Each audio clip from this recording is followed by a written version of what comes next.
Muy buenas tardes, bienvenidos a Consentido Crítico. Espero que estén teniendo, como siempre, un excelente día. Agradeciendo a las personas que están haciendo fortalecer esta comunidad todas las semanas. Mi saludo fraterno desde el norte de España. El día de hoy, para entrar en tema de una vez, con mi amigo y mi hermano Esteban Oria, politólogo, analista político, periodista de carrera no, pero ejerces también Sí. porque publicas artículos en diferentes medios, principalmente El Nacional.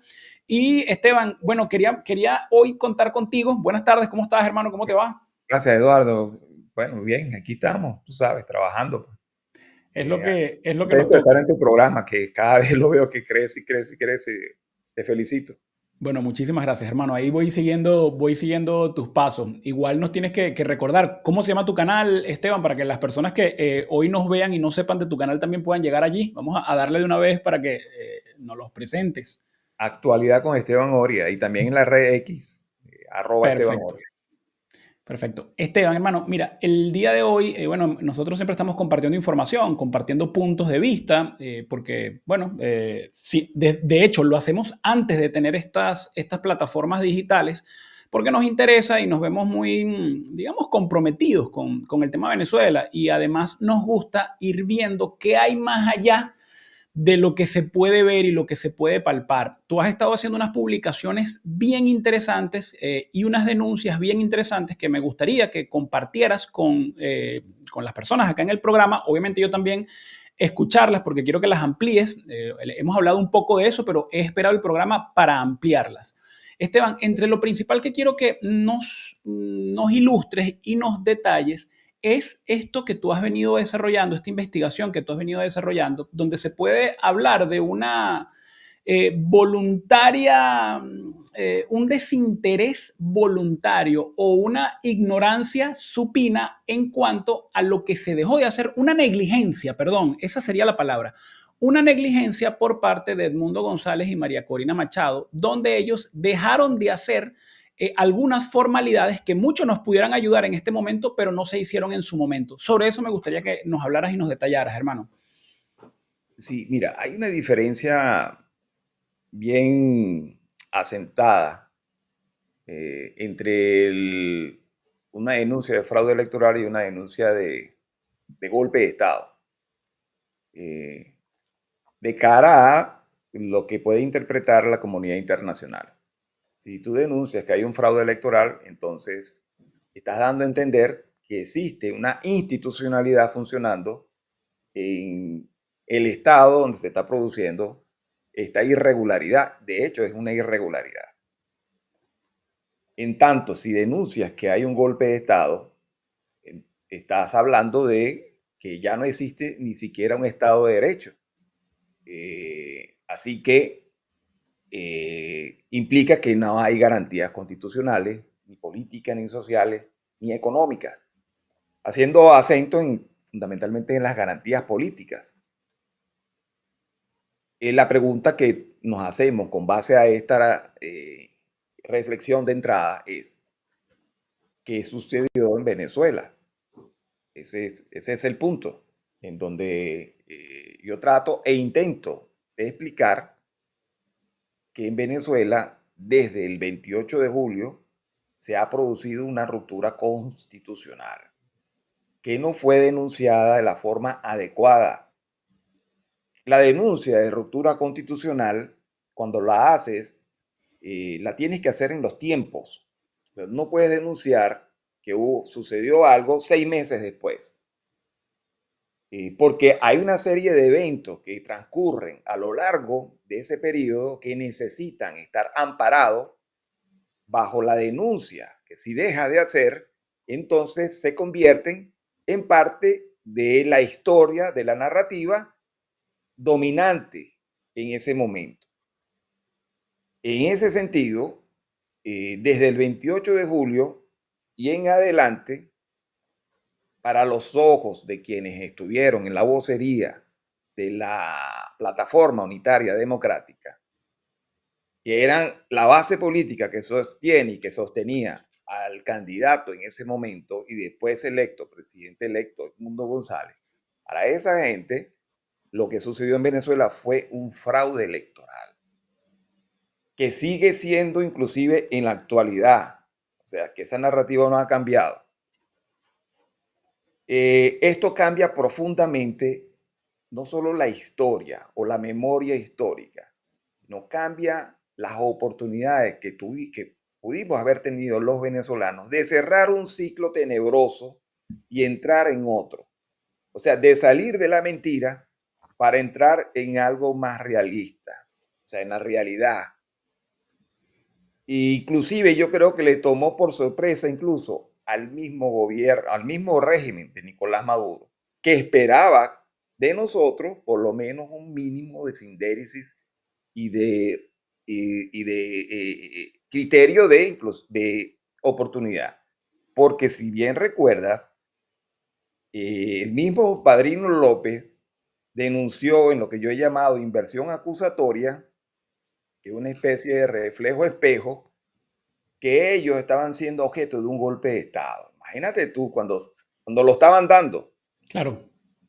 Y bueno, entonces yo creo que a partir de allí ya yo puedo explicar, de acuerdo, con relación a las preguntas que tú me hagas, en qué consiste todo lo que estoy diciendo y por qué es importante que no se hizo y que se hizo, pues, lo que se hizo. Sí, sí, es que llevas una línea de tiempo que a mí me parece interesante y que todos los interesados en la cosa de Venezuela, de manera cierta, con los pies en la tierra, porque hay unos que están interesados, pero están ahora volando en nubes de algodón, en Roma, en el pan y circo que Sí, ocurrió allá.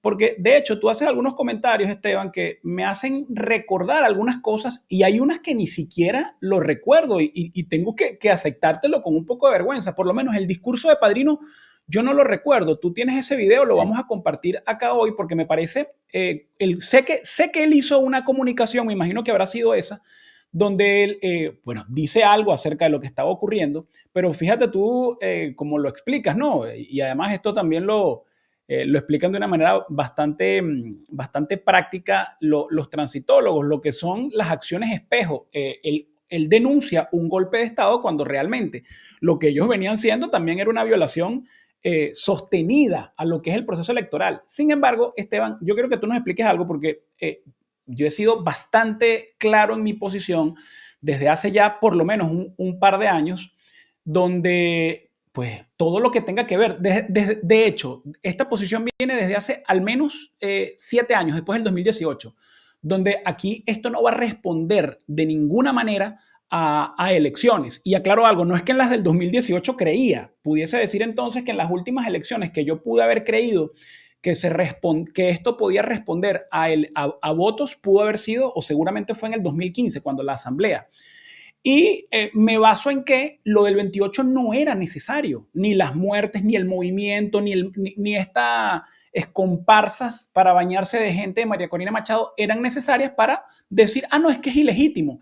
Ya lo sabías, ya lo sabíamos ilegítimo. Entonces, sobre esto, Esteban, ¿cómo se explica, cómo se sostiene el discurso del golpe de Estado? Y la segunda pregunta, ¿cuál es la acción que ellos han omitido voluntariamente? Porque asumimos que es una acción muy importante que se tuvo que haber hecho de acuerdo a lo que tú explicas, pero por negligencia omitieron. sí. Mira, ve una cosa, siempre hemos estado conscientes que el régimen de Nicolás Maduro ha hecho fraude electoral en lo que se llama eh, una forma de dictadura que se le denomina híbrida. ¿Qué quiere decir híbrido? Bueno, que ellos funcionan tal cual como una dictadura con la represión sistemática de factores políticos. Cuidándose mucho, obviamente, mucho antes del 28 de julio operaban así. La fachada de esa dictadura son elecciones. Es híbrido por eso, porque mientras presenta elecciones, trabaja eh, con el desmoronamiento del sistema de garantía constitucional. La fachada electoral le permite entonces sostenerse desde el punto de vista de la potabilidad con la comunidad internacional, seguir haciendo negocios, inclusive bajo un bloqueo que le puedan hacer algunas otras potencias, ellos han podido sostenerse con toda la cantidad de denuncias por crímenes de lesa humanidad, también han podido sostenerse. ¿Por qué se han podido sostener? Porque no ha habido una forma de denunciar la estructura, el tipo de sistema político, tal como se hizo con otros países, el caso del apartheid en Sudáfrica, o el caso de Pinochet en Chile, el caso de Franco en España. Esas eran dictaduras constituidas en la formalidad. La oposición en esos países estaba constituida de forma tal que se podía entender que allí había un sistema totalitario, hegemónico. Mientras que en las dictaduras híbridas, el objetivo de las dictaduras híbridas es mantener la apariencia democrática de modo que puedan evadir el sistema de sanciones. Es todo el objetivo. Esto lo ha podido lograr Maduro a lo largo de todo este tiempo. Lo que yo pensé que podía haber hecho la oposición y que esperábamos todo, no era que realmente Maduro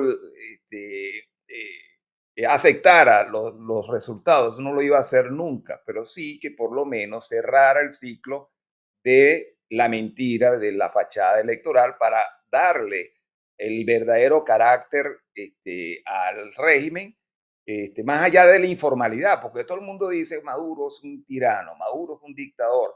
¿Desde cuándo no estamos escuchando eso, Eduardo? Desde hace bastante tiempo, desde que sabemos que Maduro lo está haciendo por las irregularidades y por las violaciones a los derechos humanos que él comete. Pero había que darle una forma, había que darle un nombre al sistema de él. Y eso solamente se lo pueden dar los eventos históricos desde el punto de vista de las ciencias políticas. Pues, sí, los eventos históricos dependen de qué, de los actores políticos. O sea, no es lo mismo, Eduardo va a hablar y va a decir esto, Esteban va a hablar y va a decir esto, o que lo diga Edmundo. Edmundo es el Correcto. candidato presidencial. Él era el que tenía, él tenía que haber hecho la denuncia conforme a lo que él estaba viendo y en las instituciones adecuadas. Y entonces ahí es donde está el gran problema. Nunca lo hizo. O sea, él estaba observando lo mismo que estás observando tú y que está observando todo el mundo. Desde el 28 de julio la gente dice, bueno, el señor Nicolás Maduro siempre ha sido un dictador. Está bien, pero te presentaste en las elecciones, ¿verdad? Entonces, a partir de ese momento de presentarte en esas elecciones, tú empieza a correr un tiempo en, con las condiciones que te presenta el dictador, pero empieza a correr un tiempo que además, ese tiempo, de acuerdo a las circunstancias, tú deberías tener un plan para los resultados que vas a obtener. Si ya te están diciendo que te van a robar las elecciones, entonces ya tú debes tener un formato para presentarlo ante la audiencia, ante tu audiencia. Bueno, ya yo tengo mi argumento, fraude electoral, entendible, ¿cierto? Que lo va a cometer Maduro el 28 de julio. Pero y si él hace algo diferente al fraude electoral, si él, además de robarse las elecciones públicamente, agrega elementos, eventos históricos que convierten ese fraude electoral en otra cosa, entonces allí tú tienes que también tener la capacidad de elaborar la narrativa para poder presentarla y poder generar la memoria histórica que le permita a la comunidad internacional entender lo que está pasando. Y entonces allí donde yo hago la aseveración de que no se hizo la forma correcta, de la forma correcta, la presentación de los hechos, que tiene consecuencias gravísimas. Claro, la mayor consecuencia que tiene es que Maduro sigue convocando elecciones, o sea, ha podido sobrevivir su modelo político. O sea, porque tú pudiste haber detenido esa forma política. Entonces, eso es lo más grave que se ha podido cometer, porque esa era la única oportunidad que se le presentó a la sociedad venezolana en ese tiempo de decirle al mundo, esto está sucediendo de esta forma, y quien lo está diciendo, quién es el candidato presidencial, a quien le están dando un golpe de Estado, no a él, se lo están dando a la Constitución. Y como él es el candidato presidencial que salió electo como presidente, la forma derivada de la Constitución, que es legítima en ese proceso, es él. Entonces, siendo él, no, y no hacerlo, está cometiendo de alguna forma un perjurio, está allí negando una evidencia, le está negando esa evidencia a los venezolanos, a la comunidad internacional, una evidencia que puede servir desde todo punto de vista, del punto de vista de que, por ejemplo, si tú de alguna manera has sufrido o eres parte del complejo de víctimas, porque esos son sistemas que lo único que hacen es producir víctimas de todo tipo, víctimas por represión sistemática. Claro, es que quedaron 30 muertos y más de 2.000 presos en ese momento. Y ahora ha ido bajando el número. Claro, ellos van a ir sacando a Mujeres, la gente de las menores de cárceles, edad. Todavía las, la gente mue- está las pasando la madres. resaca.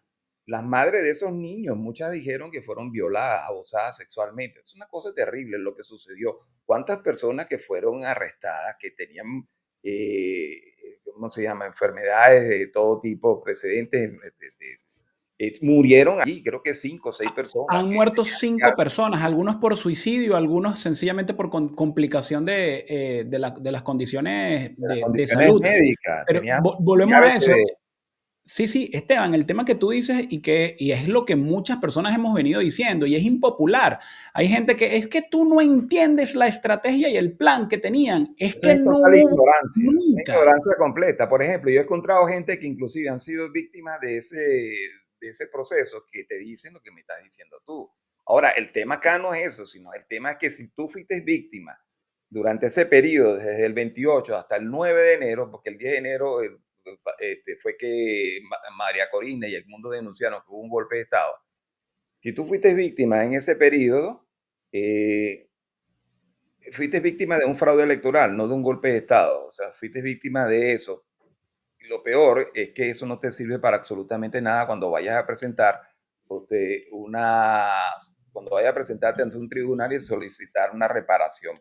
Eh, uno va a- ¿Qué clase de reparación como víctima puedes pedir Eh, por ese argumento de fraude electoral? Ninguno. Mira, me estás Ese es el recordando algo. tema. Disculpa que te atas, hermano. Me estás recordando algo que viene ocurriendo con muchos presos políticos, que mientras son presos políticos, ellos no hacen ningún tipo de denuncia por miedo y se entiende, pero siempre se les recomienda a la familia, cuando me piden opinión a mí, yo digo, ellos no siempre van a estar en la cárcel, hay que dejar algo escrito, hay que dejar una Claro. denuncia formal, algo. Y hay gente que por mucho tiempo, personas que estuvieron presas en la época en la que yo estuve presa, que dijeron no.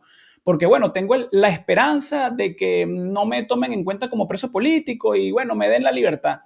Y realmente el tilde político no se lo da uno. Ah, no es que yo quiero ser preso político. El mismo régimen, al colocarte en la cárcel por traición a la patria, por tus opiniones, por ser objetor de conciencia, ya te hace a ti un preso político. Entonces, ¿qué ha venido ocurriendo, Esteban? Que algunas de esas personas han salido del país y empiezan procesos de refugio que muy bien los merecen porque duran 3, 4, 5, 6, 7 años presos. Y entonces en los países que ellos están metiendo refugio le dicen, ajá, ha pasado hasta con oficiales de la Fuerza Armada. Mire, ¿dónde están las denuncias que usted hizo ante la Fiscalía o en organismos internacionales de que usted fue preso político? No hice ninguna. Ah, coño, entonces esto se complica, su proceso de refugio entonces va a ser complicado. Eso es lo mismo que no hicieron, lamentablemente, Edmundo y María Corina. Yo entiendo, porque como todo fue una improvisación, y el que no quiera verlo, nada más hay que recordar lo que fue Corina Lloris y todo esto, y todo fue como, bueno, como vaya viniendo, vamos viendo, y vamos a cobrar, y vamos a las elecciones que sabían que se las iban a robar. Luego hubo un despertar de los barrios que nadie se esperaba y ante ese despertar de los barrios que nadie esperaba, ¿qué hizo Edmundo González? Salir a esconderse en una embajada. No lo digo yo porque estoy lleno de odio, porque mi corazón es de carbón, es que es la realidad, fue lo que ocurrió. De Bien. hecho, le pasó lo mismo a María Corina Machado, vámonos todos a rezar. Y ni siquiera tuvieron entonces la entereza de decir, bueno, ya que esto ocurrió, yo no pude responder a mis promesas, bueno, voy a cumplir entonces con estos parámetros. Ahora bien, Esteban, ¿tú crees que ellos, asumo yo que si tú vas a asumir la empresa tan complicada de ser candidato presidencial en contra de una narcodictadura, ellos tenían que estar en conciencia o en conocimiento de que esta herramienta existía? ¿Tú crees que ellos sabían que esta herramienta existía o sabes de si alguna persona a su alrededor se los dijo? Porque también es cierto que los asesores, tanto de María Corina y Edmundo, que no son los mismos, y eso hay que también tenerlo claro, y a veces, la mayoría de las veces chocan entre ellos, a lo mejor sencillamente no se los dijeron.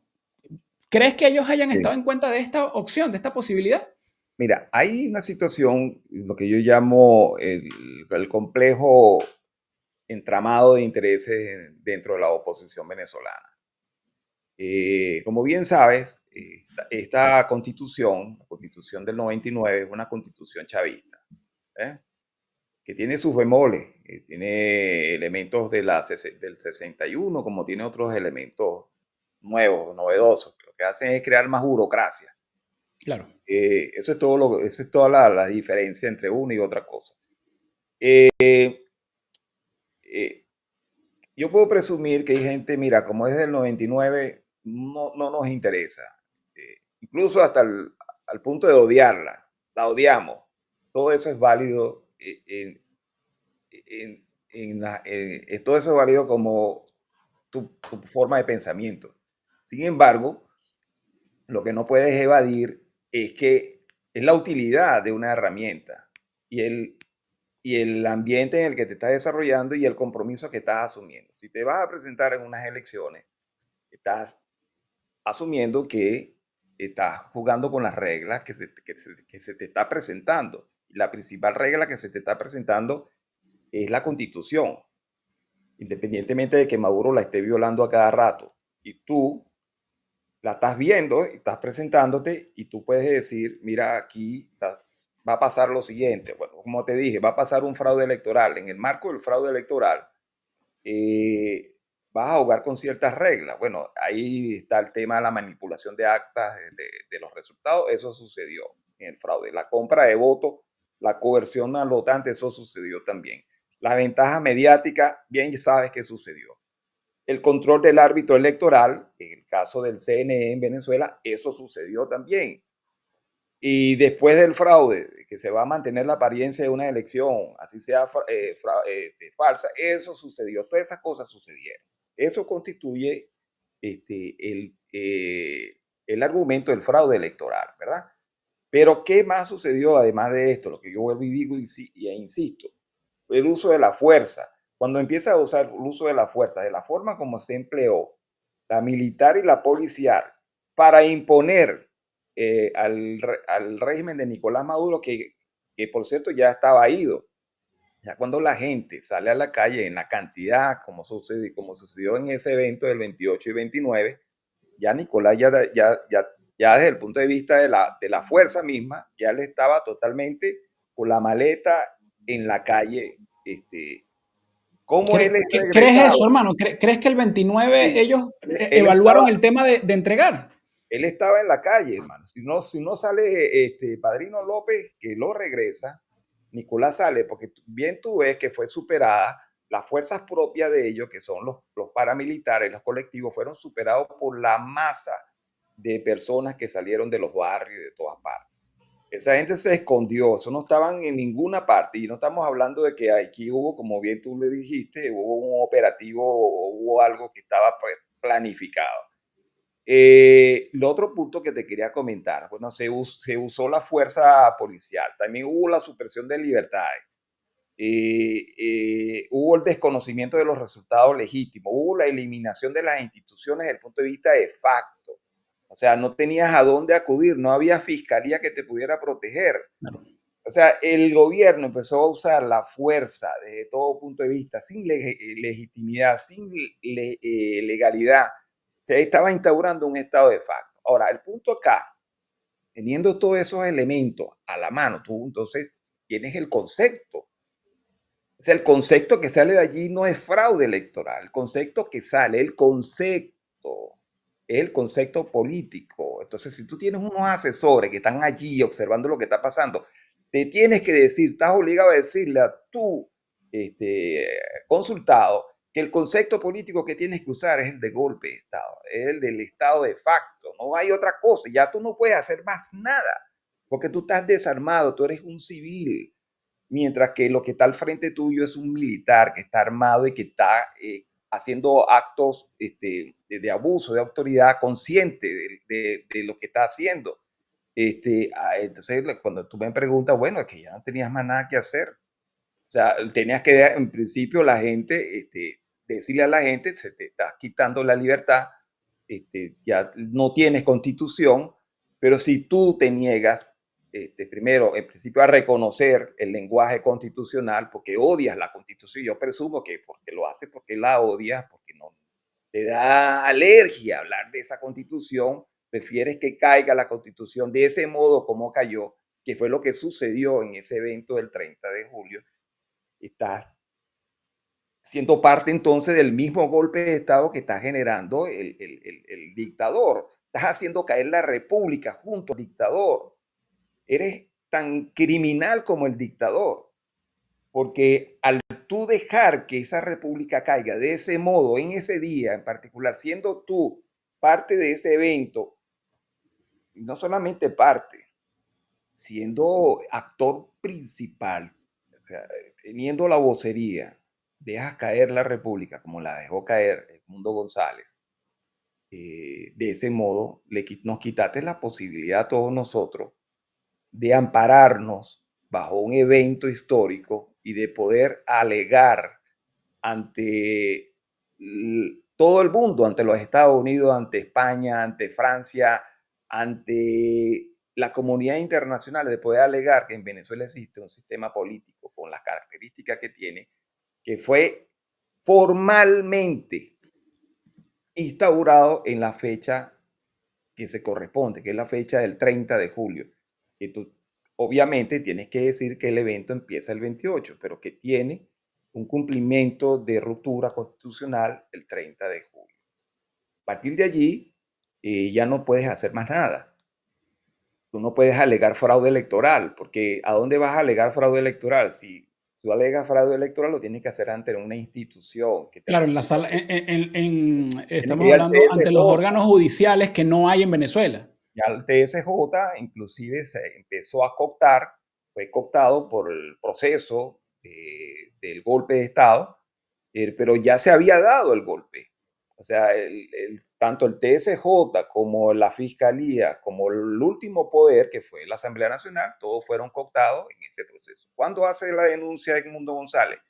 La hace el 10 de enero, que es cuando juramentan a Nicolás. Y a partir de allí, para él fue un golpe de Estado. Y fue un golpe de Estado que lo denuncia de un modo poco ortodoxo, pues, Pero podríamos entiendo que esa decirlo. denuncia no fue formal ante los organismos, fue sencillamente de discurso. Fue una denuncia de discurso y fue una denuncia como, decirlo, o sea, yo voy a decir coloquialmente, si juramentas a Nicolás, es un golpe de Estado, pero si me juramenta a mí, no lo es. O sea, había un condicionamiento allí. Si lees bien la narrativa, te vas a dar cuenta que Claro, pero esto es que fue por fíjate una algo, hermano, elaboración para sacarlo, pero de locura. sí, O sí, sea, fíjate algo, Esteban, tú porque tienes también un dominio bien, bien completo de lo que son las leyes, porque también te has dedicado a hacer algunas denuncias en organismos internacionales y eso es obvio cuando hablas de que te ha dado un conocimiento, una base para tú opinar. Y fíjate tú, yo no entendía o no sabía ni siquiera de la existencia de este subterfugio, porque esto realmente es un subterfugio legal, una herramienta, como tú bien dices, que se claro. pudo haber usado desde el mismo día que ocurrieron los hechos, a pesar de que te sorprendieron. Tú nombras mucho a Edmundo González, a mí, y entiendo, porque él es el candidato, pero a mí ya no me gusta ni nombrarlo porque Edmundo González me parece una persona tan gris en todo lo que ha sido este aspecto, donde yo responsabilizo directamente a María Corina Machado. Ha sido gris, pero también ha empantanado muchas otras cosas de la mano de la Coordinadora Democrática, Ramón Guillermo Aveledo y toda esa Sí. gente que está detrás de Edmundo. Mira, antes de continuar, yo te doy mi opinión de la Constitución del 99, porque lo hablábamos antes de empezar el programa, pero te lo voy a fortalecer ahora. Yo hasta hace poco tiempo, hasta hace algunos 2 años, yo no le daba mayor preponderancia a la Constitución en cuanto a soluciones. Yo decía, bueno, es la Constitución que está. Con el tiempo estos últimos 2 años, he ido hablando con algunas personas que me dicen, bueno, Eduardo, es que de esa constitución, cuando a la hora de que ocurra un cambio, tenemos que volver a la del 61, hay que derogarla, hay mil y 1500 propuestas sobre ello. Entonces yo he empezado a ver la constitución del 99 verdaderamente como un obstáculo. Sin embargo, como tú bien lo indicas, le he hecho también saber a esas personas con las que he debatido donde yo les digo, ajá, ya sabemos que fue una constitución hecha como un guante para el chavismo, pero es lo que hay. Y en el caso de María Corina Machado, que decidió, después de que tenía años diciendo que esto no respondía a elecciones y que no había una fórmula constitucional o electoral, ella decidió ir con las reglas del régimen. Tú lo explicaste muy bien. Y si tú decidiste ir con las reglas del régimen, entonces también tuviste que haber hecho, no me acuerdo ahora de esta arte marcial donde tú el mismo peso de tu enemigo lo haces en su contra. Ah, bueno, yo he accedido a jugar con tus reglas, bueno, entonces yo voy a aplicar tus reglas en tu contra y usar la constitución del 99. Ni siquiera se lo plantearon. Lo que te iba a decir, ya para continuar, permitirte que continúes acá en esta tertulia, es que yo bien reconozco o he empezado a reconocer a la constitución del 99 como un obstáculo, pero que en un principio, al momento de iniciar un cambio, se tiene que trabajar con ella porque es lo que hay. No, dentro de mis recomendaciones es que no se puede derogar de un plumazo. Va a haber muchas otras cosas apremiantes como el control interno, que he aprendido por allí en conceptos de Estado Mayor, el estado final deseado en colocar, digamos, en establecer los elementos mínimos necesarios para que haya gobernabilidad y se puede hacer muy bien con la Constitución del 99 y luego pasar, cuando ya las cosas estén calmadas, cuando ya haya cierto espacio de gobernabilidad, bueno, proceder a lo que sea derogarla, sea a sencillamente empezar a trabajar con la del 61, sea lo que sea. Esteban, sobre todo esto, bueno, estuvimos hablando el fin de semana por mensajes. No sé si pudiste ver la entrevista que le hace, es un reportero bastante afamado en Estados Unidos, que le hace a Jordan Goudreau. Jordan Goudreau, para los que no sepan, es uno de los mercenarios de una empresa de mercenarios o que prestan servicios de seguridad que trabajó de la mano con lo que fueron algunos sectores del interinato y cometieron no, digamos, desarrollaron lo que fue este proyecto de la Operación Gedeón que terminó muy mal.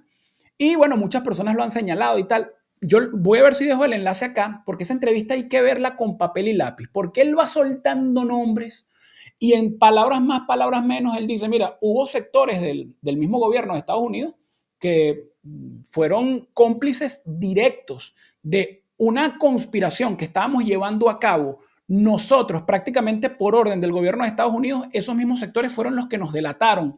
Pero junto con esos sectores, da nombres relevantes, principalmente de los sectores del interinato y de voluntad popular, como Lester Toledo y algunos otros, y señala directamente que esta operación no salió adelante, no fue por el chavismo, no fue porque hayan estado preparados, es porque mismos sectores de oposición se pusieron de acuerdo con sectores no sabría cómo catalogarlos ahora, no voy a decir que es que son demócratas y tal, pero bueno, sectores en Estados Unidos que tenían mucho poder en instituciones, incluyendo en la CIA, que no les convenía que en ese momento hubiese un cambio de gobierno. Está tremendamente interesante esa entrevista. No me consta, no digo que sea 100% cierto lo que dice Jordan Goudreau, pero así sea un 30% de valedero lo que él está diciendo ahí, hay que meterle el ojo porque es alarmante, porque va de la mano además con lo que tú estás exponiendo aquí. Hubo una negligencia voluntaria, al parecer voluntaria de todo esto. Ahora bien, Esteban, ya para, digamos, ir entrando en el último tercio del programa, ¿cómo estás viendo tú los movimientos que hay? ¿Cómo estás viendo tú lo que son estas presuntas alianzas en cuanto a la oposición, los equipos de trabajo que se han ido nombrando? Un balance general, Esteban, de lo que tú estás proyectando que puede ocurrir y también lo que puede que no ocurra.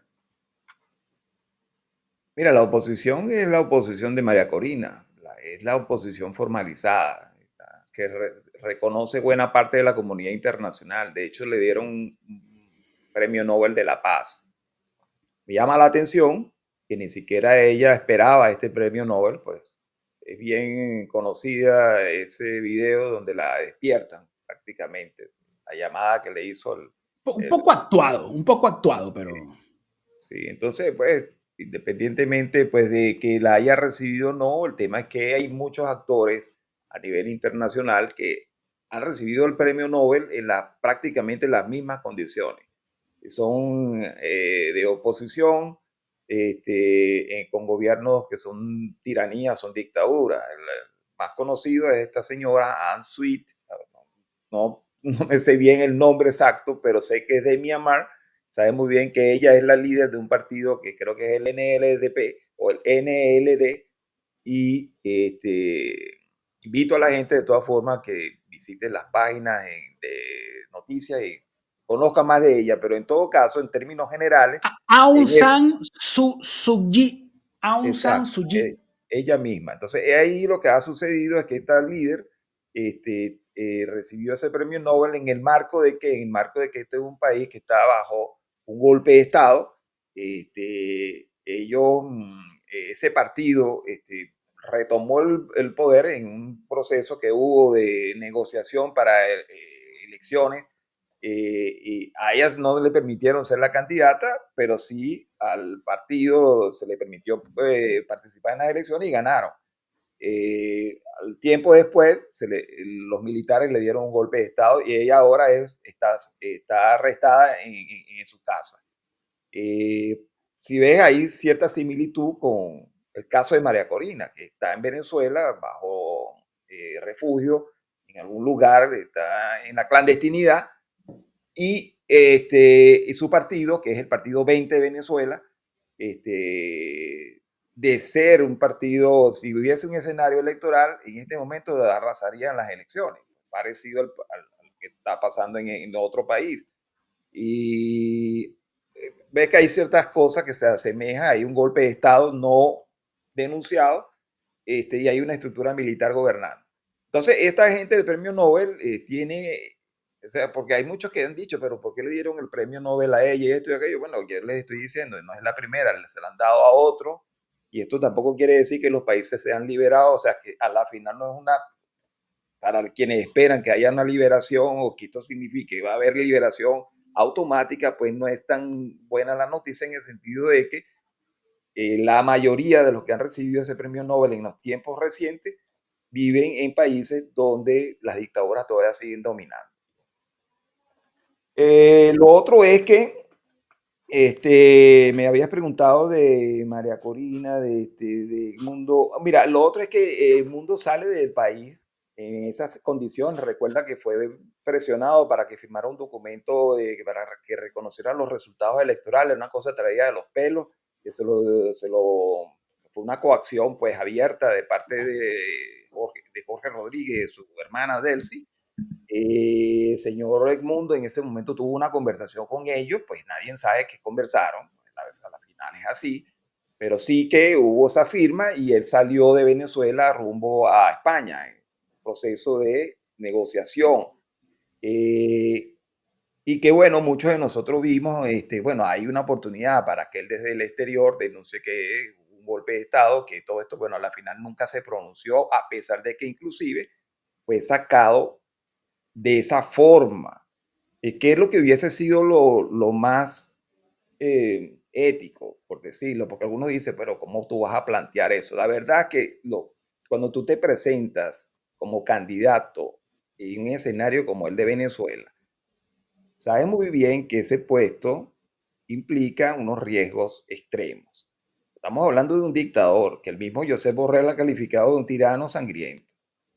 No venga después a decir que eres una santa paloma que no sabías a lo que te estabas enfrentando.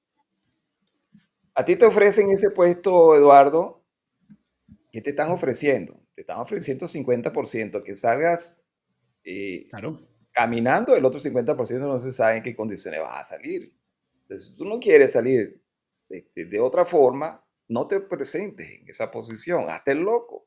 Chamo, ahí está el quid del asunto, hermano. Hay gente que el mismo análisis. Pero es que bueno, es que lo obligaron, pero es que imagínate. Yo sí, pero es que él asumió es el una riesgo. responsabilidad tremenda y si usted se sabe disminuido en sus capacidades físicas, en sus capacidades hasta estratégicas, porque la gente que conoce el mundo jamás ha sido un tipo de garra, jamás ha sido un tipo impetuoso, jamás ha sido un tipo intrépido. Entonces, amigo, usted fue un soberano irresponsable, como también fue una tremenda irresponsabilidad de parte de María Corina Machado decir, no, sí, este es digamos, mi abanderado, mi delfín. Nos hizo daño a todos. A mí lo que me preocupa ahora, Esteban, es que yo veo, claro, hablábamos de los porcentajes. Yo ahí recuerdo una anécdota con un amigo que yo una vez hice un comentario en un círculo de amigos y yo decía, el entorno define a la persona. Y este amigo me dice, Eduardo, pero qué estupidez estás comentando. De hecho, me dijo, ¿de dónde te sacaste eso del culo? Y yo le dije, no, acababa yo de terminar una monografía de una maestría que yo estaba haciendo en psicología social. Y yo le dije, eso se llama la teoría psicosocial de Erickson. El entorno define a las personas. Entonces, te hago esta anécdota, porque hay muchas personas que creen que los que nos sentamos frente a una cámara decimos las cosas porque nos sacamos la información de donde nos provocó ese día. A esto voy. Las estadísticas que yo voy sacando, de acuerdo a lo que viene, a lo que acontece a diario, pasamos de un 7% de hace 2 meses y medio aproximadamente a más de un 40% de que Estados Unidos realice alguna acción. Sin embargo, también hay una probabilidad bien alta y ya va por el 30% de que, y 30% en probabilidad y en política es una probabilidad altísima de que también Nicolás Maduro, si le dan, perdón, Donald Trump, si le dan los incentivos y las garantías que él pueda considerar como valederas, él pueda decir, mira, ¿sabes qué? Yo negocio con Maduro, que se vaya, elecciones libres, puedo negociar. Y hay gente que dice, no, Eduardo, es que Donald Trump está comprometido con la libertad de Venezuela. Donald Trump está comprometido con poner orden en el mundo. Y si se tiene que sentar a negociar con Putin, como lo ha hecho, o en su primer gobierno, si tiene que viajar a Corea del Norte, siendo el primer presidente de Estados Unidos, no, creo que en más de 60 años que iba a Corea del Norte, él lo hace. O sea, yo me puedo sentar en la mesa con un tirano si esto me va a mantener el orden. Yo espero que eso no ocurra. Pido a Dios porque no ocurra. Pero al ver los vacíos que hay dentro de la oposición, Esteban, y esta es la conclusión de todo este discurso que yo estoy teniendo ahora, al ver los vacíos, al él decir y mandar un mensaje donde yo no sé quién es María Corina Machado, por ahí sale, no voy a nombrarlo, uno de estos comunicadores que tiene estos grandes canales diciendo, no, es que eso es una estrategia de Trump y María Corina, porque si él toma acciones militares, entonces él no la va a desacreditar. Si usted quiere volar en nubes de algodón de azúcar, bien, pero los que queremos tener los pies en la tierra nos damos cuenta de que después de la estafa que le hicieron con Juan Guaidó, Donald Trump no quiere arriesgarse con una oposición blanda y gradual y que tú no sabes además por dónde se va a escurrir. Ahí están recibiendo un premio de Hillary Clinton, de su principal adversaria. La misma muchacha que recibe el premio, marxista-leninista, Zairán Rivas, está en la comisión presidencial en Roma. Una marxista-leninista dentro de la comisión presidencial de Edmundo González en Roma.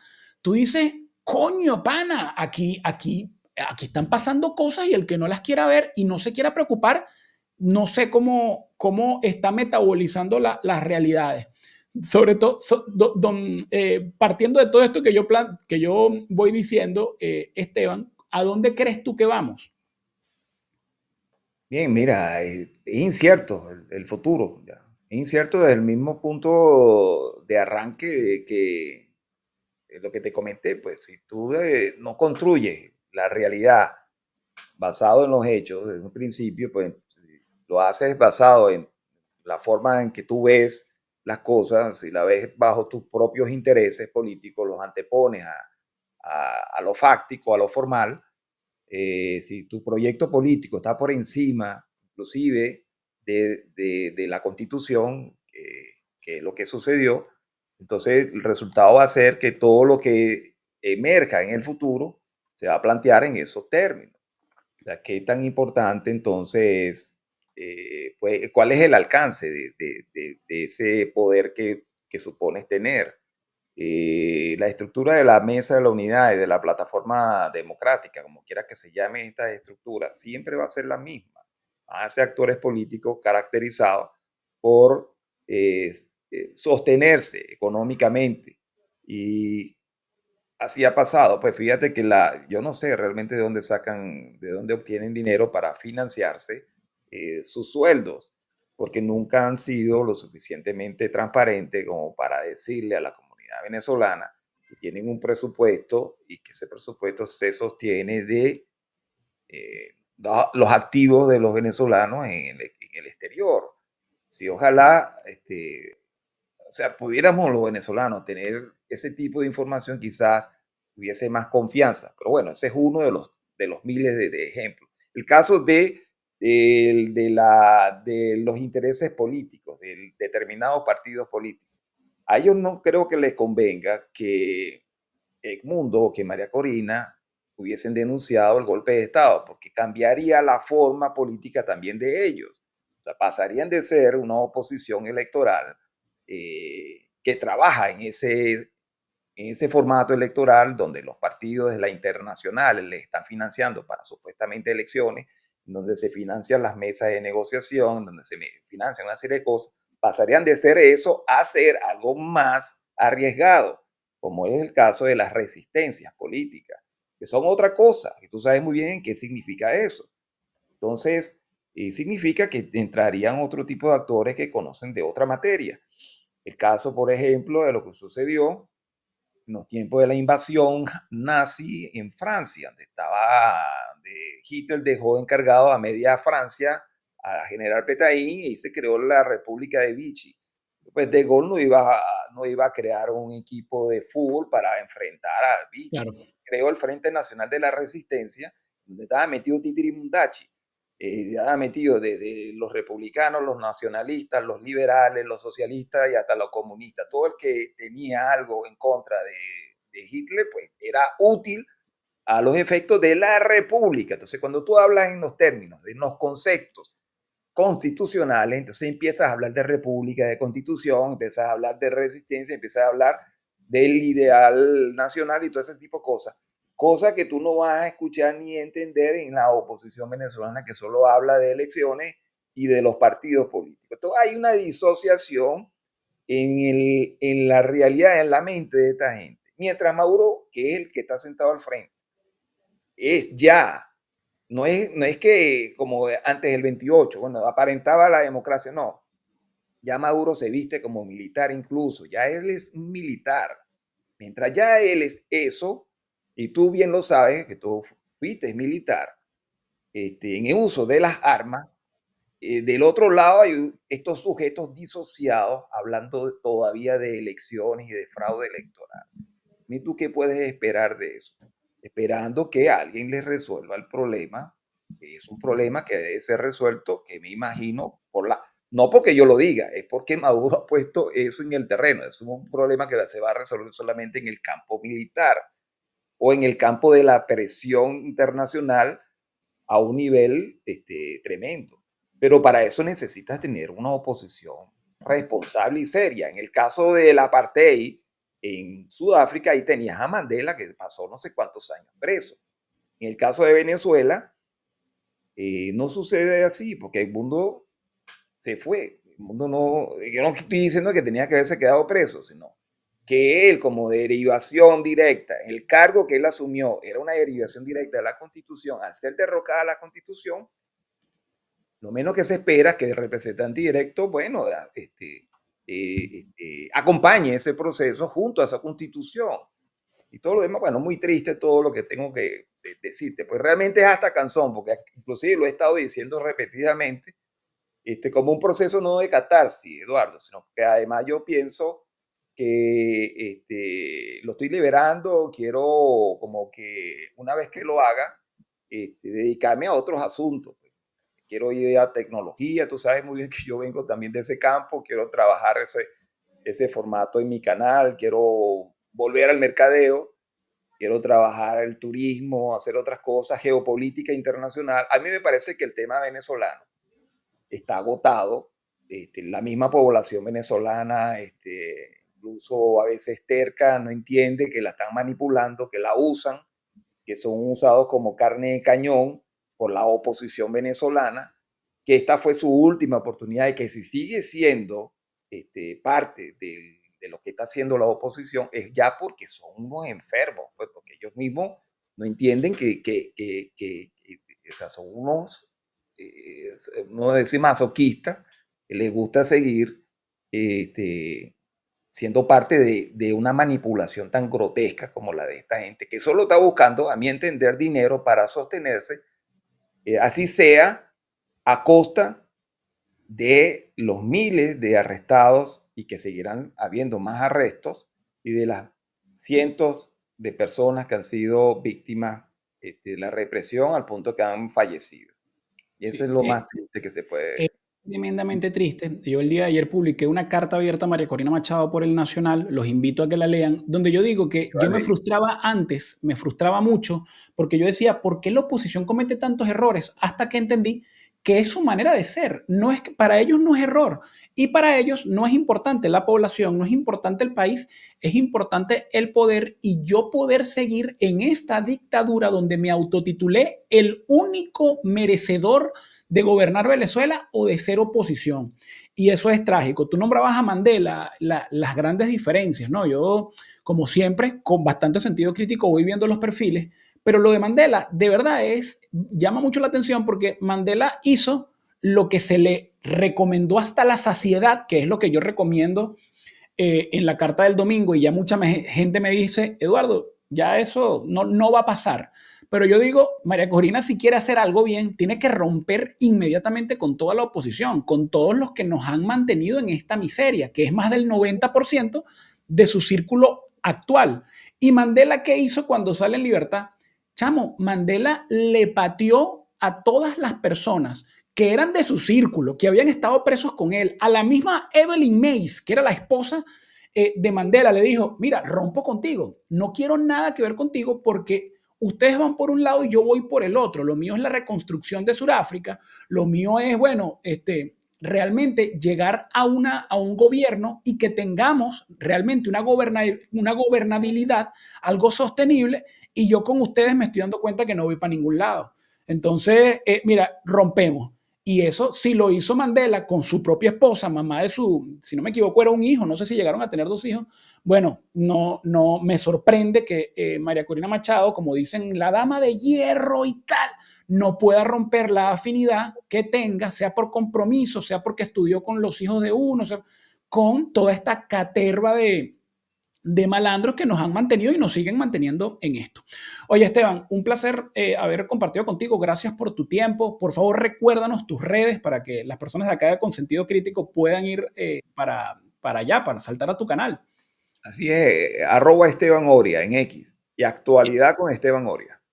Perfecto, en YouTube, Actualidad con Esteban Oria. A todas las personas que nos acompañaron el día de hoy, gracias por estar acá con nosotros. No olviden, como siempre, darle like, compartir y también criticar, que yo disfruto muchísimo cuando algunas personas, muchas personas, hacen su crítica, sobre todo bajo cánones de respeto, y yo les respondo bajo los mismos cánones de respeto, y ahí entra ese debatir que realmente nos hace más ciudadanos. Esteban, nuevamente, gracias y que tengan una excelente semana. Pásenla muy bien.